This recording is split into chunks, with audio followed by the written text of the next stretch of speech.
بسم الله الرحمن الرحيم. الحمد لله رب العالمين والصلاة والسلام على سيد الأنبياء والمرسلين وعلى آله وأصحابه أجمعين. أعوذ بالله من الشيطان الرجيم. بسم الله الرحمن الرحيم. رب اشرح لي صدري ويسر لي أمري واحلل عقدة من لساني يفقهوا قولي. سبحانك لا علم لنا إلا ما علمتنا إنك أنت العليم الحكيم. صدق الله العظيم. اللهم صل على محمد وعلى آل محمد كلما ذكره الذاكرون، وصل على محمد وعلى آل محمد كلما غفل عن ذكر الغافلون. أعوذ بالله من الشيطان الرجيم. قال الله سبحانه وتعالى: وتوبوا إلى الله جميعا أيها المؤمنون لعلكم تفلحون. وقال تعالى: استغفروا ربكم ثم توبوا إليه. وعن ابي هريرة رضي الله عنه قال: سمعت رسول الله صلى الله عليه وسلم يقول: والله إني لأستغفر الله وأتوب إليه في اليوم أكثر من 70 مرة. رواه البخاري. وعن الأغر بن يسار المزني رضي الله عنه قال: قال رسول الله صلى الله عليه وسلم: يا أيها الناس توبوا إلى الله واستغفروا فإني أتوب في اليوم 100 مرة. رواہ مسلم. ہمارا مضمون گزشتہ یہ بات آئی تھی کہ گناہوں سے توبہ کرنے میں 3 شرطیں ہیں اگر اللہ سے متعلق ہے بندے کا تعلق، حقوق. ایک تو یہ ہے کہ آدمی گناہ کو چھوڑ دے.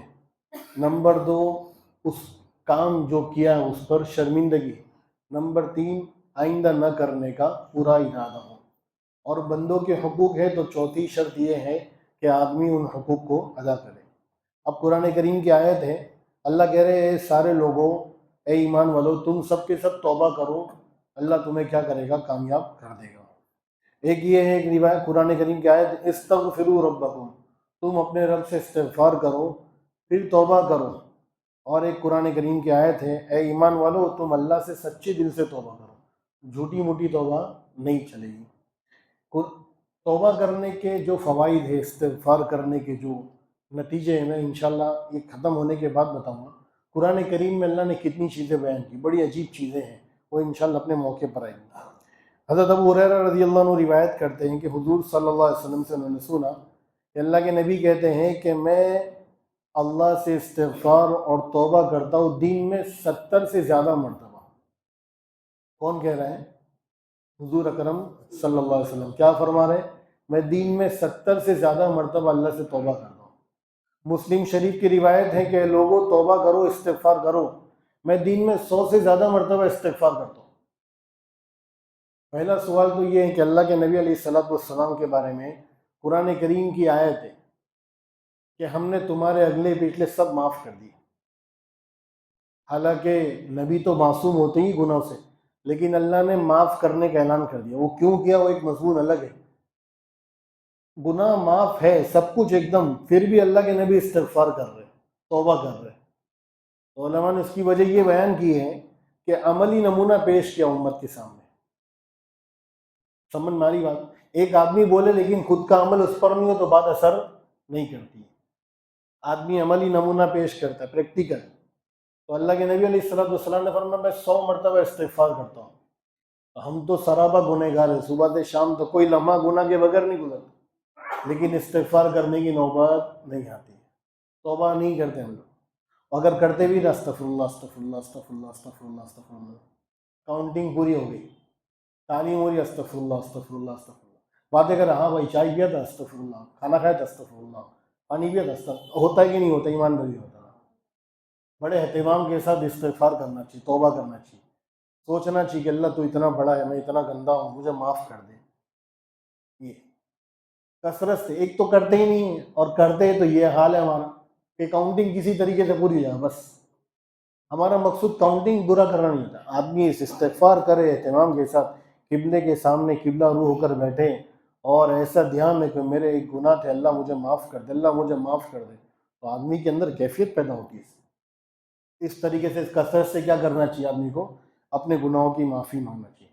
دوسری وجہ علماء نے یہ بیان کی کہ اللہ کے نبی امت کو سکھانا چاہ رہے ہیں کہ تم لوگ بھی کیا کرو؟ کثرت سے استغفار کرو. تیسری وجہ علماء نے بیان کی ہے کہ اللہ کے نبی علیہ الصلوۃ والسلام ہر آن ہر لمحہ ترقی کرتے ہیں، آگے بڑھ رہے ہیں. تو جب آدمی اوپر جاتا ہے نا تو نیچے درجے کو دیکھتا ہے نا، بولا میں ادھر تھا، مجھے تو ادھر ہونا چاہیے. تو نیچے کے درجے کو دیکھتے ہوئے حضور صلی اللہ علیہ وسلم کیا کرتے تھے؟ استغفار کرتے تھے. بات سمجھ میں آئی؟ آدمی ترقی کرتا ہے نا، تو حضور تو ترقی کر رہے، جب اوپر والے درجے کو جاتے ہیں تو نیچے کے درجے کو دیکھتے ہوئے بولے میں ادھر تھا، مجھے تو اوپر ہونا چاہیے. تو حضور صلی اللہ علیہ وسلم کیا کرتے تھے؟ استغفار کرتے تھے. چوتھی چیز علماء نے بیان کی ہے کہ گناہوں پر ہی صرف استغفار نہیں ہوتا ہے، بلکہ نیک کام کرنے کے بعد بھی استغفار ہوتا ہے. ہم لوگ کو حضرت ابو بکر رضی اللہ عنہ کو حضور صلی اللہ علیہ وسلم نے ایک دعا سکھائی جو ہم لوگ نماز میں پڑھتے ہیں. ابو بکر جب نماز کے اندر آخر میں کیا پڑھو؟ اللہم انی ظلمت نفسی ظلما کثیرا، کہ اللہ میں نے بڑا ظلم کیا، فاغفر لی، تو میرے کو معاف فرما. علماء کہتے ہیں کہ نماز کے اندر کیا ظلم؟ کما عبدنا کا حق کا عبادتی، اللہ تیری جیسی عبادت کرنے کا حق تھا وہ ادا نہیں ہوا تو اللہ تو مجھے معاف فرما دے. تو اطاعت کے بعد بھی کبھی کبھی استغفار کیا جاتا ہے. اب ایک آگے روایت ہے، بڑی عجیب روایت ہے. حضرت انس بن مالک رضی اللہ عنہ کی روایت ہے، فرماتے ہیں اللہ افرح بتوبۃ عبدی من احدکم سقط علی بعیرہ وقد اضلہ فی ارض فلاۃ، متفق علیہ. مسلم شریف کے اندر تھوڑا آگے الگ مضمون ہے، میں ترجمہ آپ کو بتاتا ہوں مفہوم. اللہ کے نبی فرما رہے ہیں کہ اللہ بندے کے توبہ کرنے سے بہت زیادہ خوش ہوتے ہیں. کوئی ہے دنیا میں ایسا؟ اللہ کیا کہہ رہے ہیں اللہ کے نبی؟ اللہ بندے کے توبہ کرنے سے بہت زیادہ خوش ہوتے ہیں. اور اس کو ایک مثال کے ذریعے سمجھایا. اصل میں ہمارے کو چیز سمجھ میں آئے گی نہیں، اللہ کرے سمجھ میں آ جائے. ایک بندہ اپنے اونٹ پر سوار ہو کے، اپنی سواری پر سوار ہو کے، کھانے پینے کا پورا نظام بنا کر، پانی کا پورا نظام بنا کر ایک صحرا کے سفر کے لیے نکلا. صحرا سمجھتے نا؟ ایک لکو تک میدان، کلومیٹر تک میدانی میدان، پانی دکھتا ہی نہیں وہاں پر، کوئی نظام نہیں. پانی آپ اگر گلف میں گئے ہوں گے تو ایسے میدان ہوتے رہتے دور دور تک بس. اور کتنے لوگ ہیں نا بعض مرتبہ مر جاتے ہیں. کچھ اگر نظام نہیں ہوتا ہے نا، پہلے لوگ سفر کرتے تھے نا جب جنگ کے لیے جاتے تھے تو چھوٹا راستہ نکالتے، شارٹ کٹ، تاکہ جلدی آدمی پہنچ جائے، ورنہ ایسے موقع پر کئی لوگ مر جاتے تھے پیاس کی وجہ سے. اب ایک آدمی نے اپنی سواری لی، اس پر سوار ہوا اور پانی کا پورا نظام بنایا اور سفر شروع کیا. سفر شروع کرتے کرتے ایک دم تھک گیا تو اس نے ایک جگہ سائے میں یعنی آرام کرنے کے لیے اپنے اونٹ کو باندھ کے سو گیا. اب وہ جیسا اٹھا نا تو اونٹ غائب.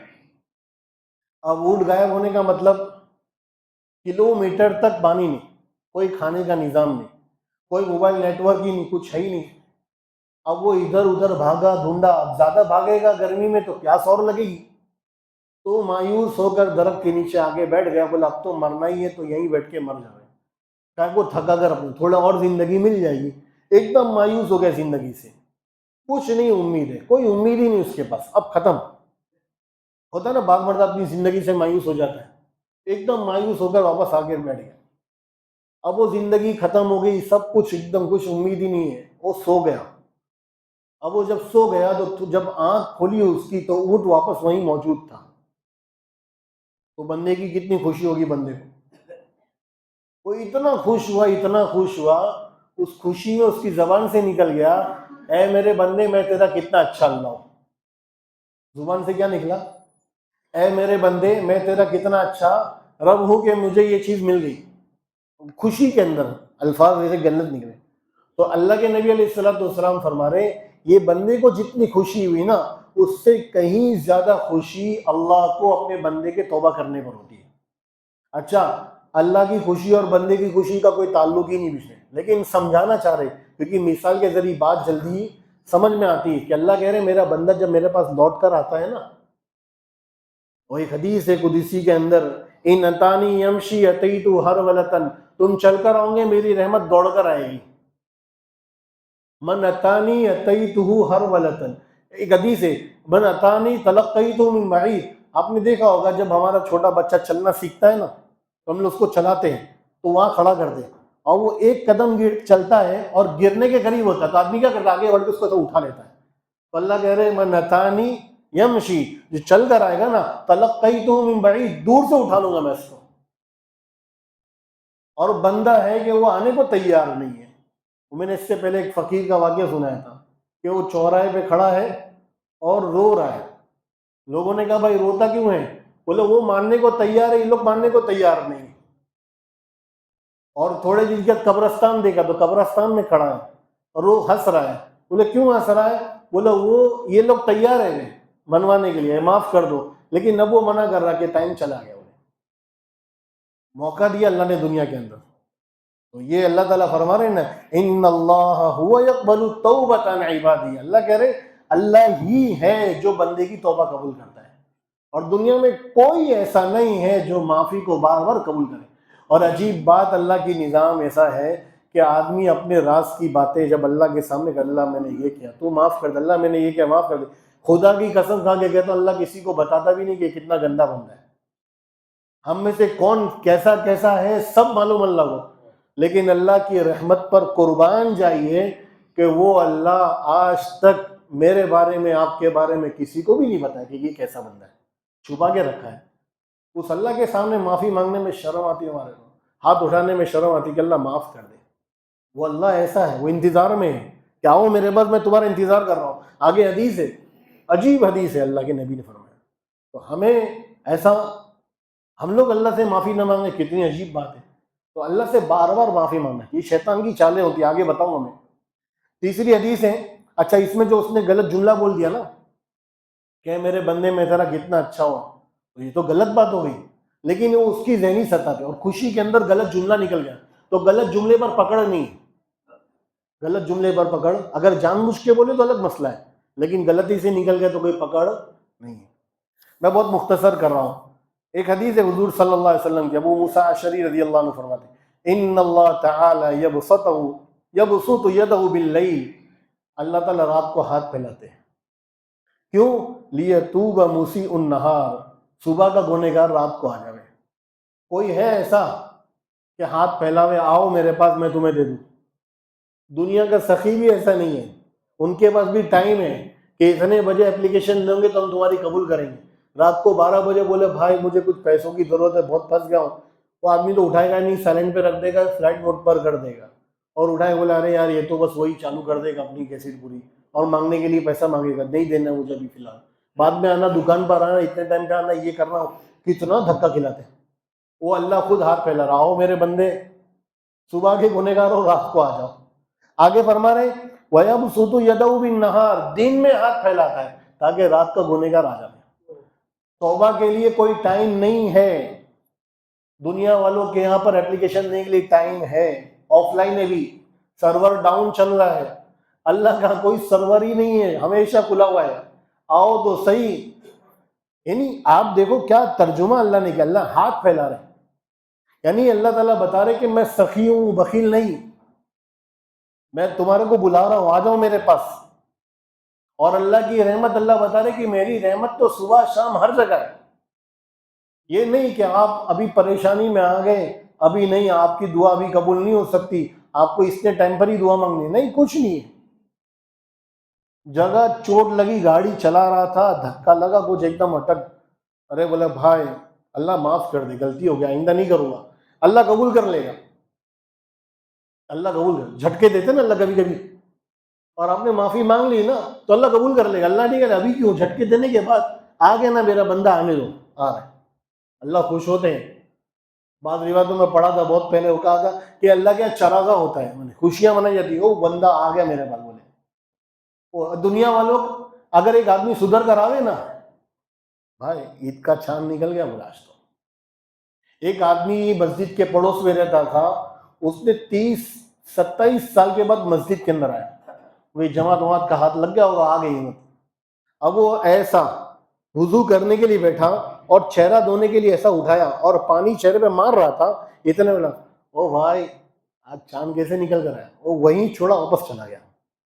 اس کی بھی غلطی ہے جو کیوں گیا اس کی وجہ سے، لیکن بولنے والوں کے تانے آج بہت پڑتے ہیں.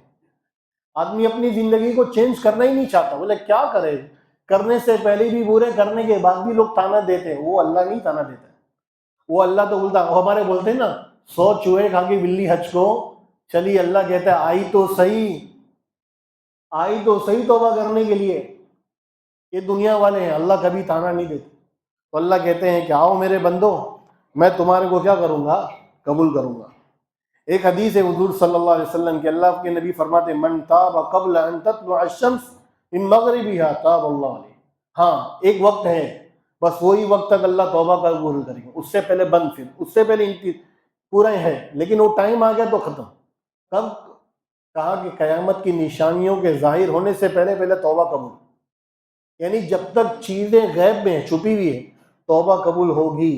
جہاں چیزیں ظاہر ہو گئی تو پھر تو توبہ کرنی ہی پڑے گی نا. بات سمجھ میں آ رہی؟ اب نزا کا عالم ہے، گرگرا کا وقت ہوتا ہے نا، سانس اکھڑ رہی ہے تو سارا نظام اللہ دکھا دیتے، جنت ہے جہنم ہے، تو پھر اچھوں کی اکھڑ جاتی تو سب بولے اب توبہ، بولے نہیں اب توبہ قبول نہیں، ختم. ہمارا بھی اصول ہے، کچھ ہمارا بھی اصول ہے، ہم نے یہ اصول بنایا ہے کہ یہاں تک توبہ قبول کریں گے، اس کے بعد نہیں کریں گے. ہاں سورج اگر مغرب سے نکل گیا، یعنی قیامت کی آخری نشانی ظاہر ہو گئی، اللہ کے نبی فرماتے توبہ قبول نہیں ہوگی. اس سے پہلے جتنا ہے وقت، جو آدمی کفر سے توبہ کرنا چاہے، گناہوں سے توبہ کرنا چاہے، شرک سے توبہ کرنا چاہے، جتنی بھی توبہ کرنا چاہے، جو بھی کرنا چاہے، اللہ سب قبول کر لیں گے، لیکن اس کے لیے اللہ نے ایک وقت متعین کیا ہے. آگے کی روایت ہے، حضرت زر بن حبیش رحمۃ اللہ علیہ فرماتے ہیں میں صفوان ابن عسال کے پاس آیا اور میں نے ان سے ایک مسئلہ پوچھا، مسح الخفین، یعنی موزے پر مسح کرنے کے بارے میں. تو انہوں نے مجھے پوچھا آپ آئے کیوں؟ میں نے کہا میں تو اس مسئلے کے بارے میں آپ سے پوچھنا آیا کیونکہ آپ نے حضور صلی اللہ علیہ وسلم سے اس کے بارے میں حدیث سنی ہے. تو کہا صرف اسی لیے آئے؟ بولا ہاں. بولا دیکھو آپ مسئلہ پوچھنے کے لیے آئے نا، تو آپ علم کو حاصل کرنے کے لیے آئے ہیں، تو اللہ تبارک و تعالیٰ کی طرف سے فرشتوں نے اپنے پروں کو تمہارے پیر کے نیچے بچھایا ہے. ہم لوگ مسئلہ پوچھنا آتے ہیں نا مفتی صاحب سے، کسی سے بھی، تو یہ سمجھے ہم لوگ علم حاصل کرنے آتے ہیں. تو علم حاصل کرنے والے پر جب چلتا ہے، فرشتے، حدیث ہے دیکھو ان الملائکۃ تضع اجنحتها، اپنے فرشتے اپنے پروں کو بچھاتے ہیں. اتنا بڑا مقام علم حاصل کرنے کا. یہ واٹس ایپ اور یہ ساری چیزوں نے وہ ساری فضیلتوں سے ہم لوگ کو کیا کر دیا؟ محروم کر دیا. ارے گھر میں بیٹھے بیٹھے لیٹے ہوئے ٹائم بھاگا، مفتی صاحب یہ مسئلہ ہے، اٹک گیا تھوڑا سا. بولے مفتی صاحب بولے بھائی بتا دو نا. نہیں بتائیں گے تو پھر علامہ کمپیوٹر کے پاس چلائے گا، گوگل کے پاس جائے گا. پوچھ تو رہا، اتنا ہی غنیمت ہے، اتنا ہی غنیمت. لیکن افضل طریقہ یہ کہ آدمی خود اٹھ کر آئے اور پوچھے تو اللہ تعالیٰ کی ساری فضیلتیں ملتی ہیں. تو انہوں نے کہا مسئلہ کیا ہے؟ تو انہوں نے کہا مسئلہ یہ ہے کہ میں تھوڑا کنفیوز ہوں کہ سفر میں کتنے دن مسا کرنا چاہیے. تو کہا کہ ہمیں حضور صلی اللہ علیہ وسلم نے بتایا جب تم سفر میں ہو تو 3 رات 3 دن تک کیا کر سکتے ہو؟ موزے پر مسا کر سکتے ہو، اتنی اجازت ہے. ہاں اگر تمہارے کو غسل کی حاجت ہو گئی تو پھر تمہارے کو موزہ نکال کر پورا غسل کرنا پڑے گا. لیکن اگر آپ ٹوائلٹ کر رہے، استنجا کر رہے، ری خارج ہو گئی، وضو ٹوٹ گیا، تو پھر مسا کریں گے تو کافی ہو جائے گا. بس سمجھ میں آ گئی؟ یہ پورے مسائل ہیں وہ اپنی جگہ پر. پھر انہوں نے کہا کہ کچھ اور بتاؤ نا. دیکھو یہ مسئلہ پوچھنے کا فائدہ. بولے وہ ایک چیز اور بھی ہے. بولے کیا ہے؟ بولے وہ یہ ہے کہ ہاں مجھے بتاؤ. پھر کچھ ایک خواہشات کے بارے میں، کچھ محبت کے بارے میں بتاؤ نا. اللہ کے نبی صاحب نے کچھ سنا ہو محبت کے بارے میں. تو کہا کہ ہم لوگ ایک مرتبہ سفر میں تھے، تو اتنے میں نا ایک دیہاتی آئے. دیکھو دیہاتی لوگوں کو تھوڑا معاف کر دینا چاہیے، جن کو آداب آداب نہیں معلوم ہے تھوڑا چھوڑ دینا چاہیے، وہ بیچارے رہتے ہی ایسی. وہ دیہاتی آیا اور اس نے کہا یا محمد، زور سے، سب بیٹھے ہوئے صحابہ، یا محمد زور سے چلایا. تو حضور نے جواب دیا ہاں ہاں بولو بھائی کیا ہوا، زور سے. حضور نے بھی جواب دیا اس کی طرف سے، حضور نے بھی جواب دیا. دیہاتی لوگوں کی باتوں کو زیادہ دل پہ نہیں لینا. واقعی میں جو دیہات کے رہنے والا اگر جانتا ہے تو بھی اس کو ادب رکھنا پڑے گا. وہ ایک مرتبہ ہمارے حضرت کے پاس ایک دیہاتی آیا، تو مغرب کے بعد ان کے کام لکھنے کا کام ہوتا تھا پورا، حضرت تھانوی رحمۃ اللہ لکھنے کا، وہ اس کے وقت میں کوئی ڈسٹرب نہیں کرتا. تو وہ دیہاتی کلنگر لے کر آیا، اور اتنا بڑا کلنگر لے کر آیا اور گھس گیا کمرے میں. اے مولوی تیرے لیے لے کر آیا. اب دیکھو ایسی. اب بولے کہاں رکھوں؟ اب وہ آدمی نا سر پہ رکھ دے غصے میں، تو سر پہ رکھ کے چلا بھی گیا. بولے ہم لوگ ایک مرتبہ گئے یو پی کے کسی علاقے میں، تو بالٹی بھر کے چائے اور گڑ کی بناتے لوگ. تو وہاں پر ایک واقعہ بولے کہ حضرت کے پاس ایک آدمی آیا، ہم لوگ لے مولوی چائے پی. چائے پی؟ اے مولوی تو مولوی ہے نا، بڑا ہے نا، تو چائے بھی بالٹی بھر کے ہی پینا پڑے گا تیرے. بولے بڑا ہے تو ایسا، یعنی بالکل کھڑی زبان. آپ ٹینشن مت لیا کرو. وہ ایک آیا حضرت سے بیعت ہونے کے لیے، تو وہ بیعت ہونے کے لیے آیا تو بولے بیعت کرو، بولا نہیں کروں گا میں. تو اس نے کہا اچھا مت کر مولوی. بس وہ مصری آتی نا کھڑی شکر، وہ باہر سے گاؤں سے خرید کے لایا اور سب کو کھلایا، سب کھا لیے پیٹ بھر گیا. مولوی بیعت کر دے، بولے نہیں کروں گا. بولے مصری میری دے دے، جو کھلایا نا سب واپس لوٹا. آپ ایسے بولے نہیں جو کھایا وہی چاہیے میرے کو، بولے ورنہ میں معاف نہیں کروں گا، پکڑوں گا قیامت کے دن. تو یہ دیہات کے رہنے والے اس نے ایسی چلایا یا محمد، تو اس نے کہا ہاں ہاں بولو بولو. تو صحابی نے بولا بھائی تیرے کو کچھ سمجھ پڑتی کہ نہیں سمجھ پڑتی؟ اللہ نے قرآن کریم میں منع فرمایا کہ نبی کی آواز سے اپنی آواز کو بلند نہیں کرنا چاہیے. تو اتنی زور سے چلا رہا ہے. بولے اتنا ہی چلا کے بولوں گا میں. اچھا صحابہ کے بارے میں تو صحابہ انتظار کرتے تھے کوئی ایسا دیہاتی آوے اور کچھ الٹی سلٹی باتیں پوچھے نا تو ہمارے علم میں فائدہ ہو جائے. کیونکہ صحابہ تو مزاج سمجھتے نا حضور کے، سمجھتے تھے، تو وہ ادب سے باہر نہیں نکلتے تھے، لیکن ان کا انتظار کرتے تھے کوئی آ جائے ٹیڑھا اور ویسی باتیں کرے تو ہمارے کو فائدہ ہو. تو اس نے کہا کیا ہوا؟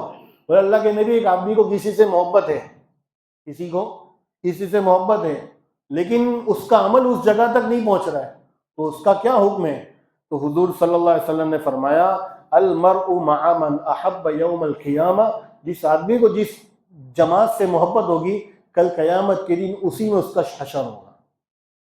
دیکھو ایک جملہ اس نے عربی کا جملہ ہے، یعنی اللہ کے نبی کو فرمایا ولم یلحق بہم، کوشش کر رہا ہے لیکن ابھی تک پہنچا نہیں. مثال کے طور پر جیسے نیک لوگ ہیں، صحابہ کی جماعت ہے، آدمی عمل کی کوشش کر رہا ہے لیکن وہاں تک پہنچا نہیں ہے، محبت بھی ہے، کوشش بھی جاری ہے. میں اس لیے لفظ استعمال کر رہا ہوں کوشش کا. ہمارے ایک مزاج یہ بن رہا ہے کہ بس صرف محبت کافی ہے جنت میں جانے کے لیے. اگر اتنا ہی کافی ہوتا تو صحابہ سے زیادہ کوئی محبت کرنے والا دنیا میں نہیں تھا، تو اتنی قربانیاں کیوں دلوائی گئی؟ تو کوشش جاری ہے. اب وہ اپنی کوشش سے پورا اترا نہیں، وہاں تک پہنچا نہیں، لیکن سچی محبت ہے تو اس کے بارے میں کیا حکم ہے؟ تو اللہ کے نبی نے فرمایا قیامت کے دن وہ وہاں پر اٹھایا جائے گا. بس تھوڑی باتیں ختم ہو رہی. تو اللہ کے نبی نے یہ بات بیان کرتے کرتے ایک بات آگے یہ کہی، فرمایا کہ مغرب میں حضور سے مغرب کا جو علاقہ ہے یعنی ویسٹ کا، یہ کون سا پڑتا تھا؟ شام کا علاقہ. ایک علاقہ ہے شام کی طرف، راوی کہتے ہیں وہاں پر ایک بڑا دروازہ ہے اللہ قیامت کے دن بنائیں گے، اور وہ دروازہ اتنا بڑا ہوگا کہ اگر سوار آدمی سواری کے ساتھ چلے دونوں کے درمیان میں تو تقریباً 40 سال لگ جائیں گے. اتنا بڑا دروازہ ہے، اور وہ دروازہ توبہ کے لیے قیامت تک کا کھلا ہوا ہے. قیامت تک کا کیا ہے؟ کھلا ہوا ہے. جب قیامت آئے گی وہ دروازہ بند ہو جائے گا. مطلب بتانا یہ ہے کہ توبہ کرو، اللہ نے دروازے کھول کے رکھے ہیں، اللہ نے دروازے کھول کے رکھے ہیں. اس لیے ہمیں اپنے آپ کو کیا کرنا چاہیے؟ توبہ کا عادی بنانا چاہیے. یہ شیطان کی چال ہوتی ہے، بولے بھائی تھوڑا سا ابھی اتنے گناہ کیے ہیں اللہ معاف نہیں کرے گا تیرے کو. تو یہ سب شیطان کی چالیں ہیں. ایک شیطان کی چال یہ ہوتی ہے بولے بھائی ابھی تھوڑا کر لے عیاشی، بعد میں انشاءاللہ تھوڑی سی عمر ڈھل جائے گی نا تو مسجد کے کونے میں رہ کے خوب معافی مانگ لینا. موت کا بھروسہ ہے، باہر نکلیں گے معلوم ہے نہیں معلوم ہے. تو توبہ کرتے رہیں. اب یہ نیت کرے کہ اللہ جو ہو گیا معاف کر دے، آئندہ اچھی زندگی ہم لوگ گزاریں گے انشاءاللہ. روزانہ رات کو 2 رکعت پڑھ کے سویا کرو، معافی مانگ کے سویا کرو، اور دوسروں کو بھی معاف کر کے سویا کرو. اللہ ہم سب کو صحیح سمجھ عطا فرمائے، عمل کرنے کی توفیق عطا فرمائے. سبحان اللہ بحمدہ، سبحانک اللہم بحمدک، اشہد ان لا الہ الا انت استغفرک و اتوب الیک. سبحان ربک رب العزت عما یصفون، والسلام علی المرسلین، الحمد للہ رب العالمین.